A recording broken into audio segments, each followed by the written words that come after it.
Still learning more tonight about a deadly weekend for Fort Worth police. We had two separate shootings ending with officers killing two suspects. It all happened within the span of about 12 hours. I'll tell you about the first one. That happened Saturday night. It was at a motel in South Fort Worth. Police were chasing a man who took off, they say, his ankle monitor and was facing a sexual assault against a minor charge. They say he pulled out a gun before officers then shot and killed him. The second element here happened at an apartment complex on the west side of the city. A man with a knife, they tell us, broke into a unit, started assaulting a woman. When officers arrived, they say that he approached them with the knife before they ended up shooting and killing him. The medical examiner identified that man, by the way, as Andrew Ponce, and his father tonight is telling us that he wants more than just police statements about what happened. In fact, he told us that he spent the day looking for answers well beyond the statements. He speaks with our Marvin Hurst tonight and tells him he will not stop. Renee Circle in Fort Worth is where Andrew Ponce went and never returned. I can't imagine what the past few days have been like for you. They've been hard, but I thank the Lord that I'm strong-minded, rooted in my faith, and stand firm in it. And I know that if it wasn't for God in my life, I would be a disaster now.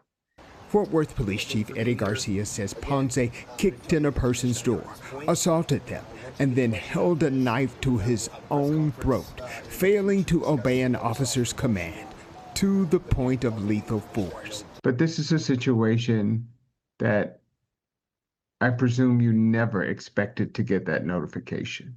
No, we did it. Alejandro Ponce expected to meet his son at church, he says, but he never showed up. He says God the Spirit told him to ping his son's phone all the way to the Records Division of Fort Worth PD. And it's like, we need to speak to you about something, about your son. And I felt this feeling in my gut, and I was like, something's he's no longer here with us. And when I told him, yeah, let me guess, he's no longer here. He's dead. It's like, yes, he was involved in the situation, in an incident, and police shot him.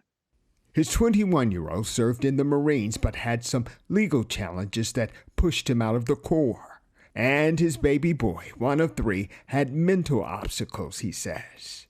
I made it my mission to say, my prodigal son, I want you to be with us. I want you to be successful. I want you to be where we're at, mentally, emotionally, spiritually. And he finally said, Dad, I need help. But his father says he could see the change because his son was going to church and working as an electrician's apprentice. Of course, he says he doesn't know about the side police describe at Renee Circle. This individual that he had the altercation with was an ex-girlfriend of his. We had previous incidents with her. He does know, as a father, not angry at police, it's his duty to pursue the truth and eventually grieve the shooting that took his son. I know sooner or later there's going to be a moment that I'm going to just break down, but I know that he has me. Marvin Hurst, CBS News, Texas.